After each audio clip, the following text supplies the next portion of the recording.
நண்பா the greatest of all time படத்தோட trailer வெற்றி அடைஞ்சதுக்கு அர்ச்சனா கல்பதி அவர்கள் நன்றி சொல்லியிருக்காங்க ஃபேன்ஸுக்கு. அதாவது ட்ரெய்லருக்கு வந்த இவ்வளோ லவ்க்கு நன்றி. கோட் எங்க மொத்த டீமுக்குமே ஒரு ஸ்பெஷலான படம். எல்லாருமே எங்களோட பெஸ்ட் எஃபெக்டை போட்டுட்டு இருக்கோம்.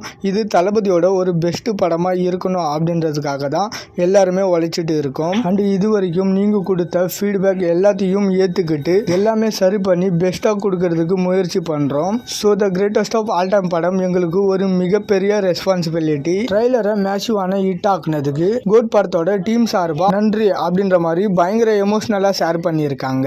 அண்ட் ட்ரெய்லர் பார்த்தீங்கன்னா ஓவராலா 50 மில்லியன் வியூஸை தாண்டி வெறித்தனமா போயிட்டு இருக்கு யூடியூப்ல. அண்ட் இது வரைக்கும் எந்த ஒரு படக்குழுவும் பண்ணாததை the greatest of all time படத்தோட டீம் ஃபர்ஸ்ட் டைமா பண்ணியிருக்காங்க. அதாவது ஃபேன் சொன்ன குறைகளை பாசிட்டிவா எடுத்துக்கிட்டு எல்லாத்தையும் அட்ரஸ் பண்ணி கரெக்டா பண்ணியிருக்காங்க.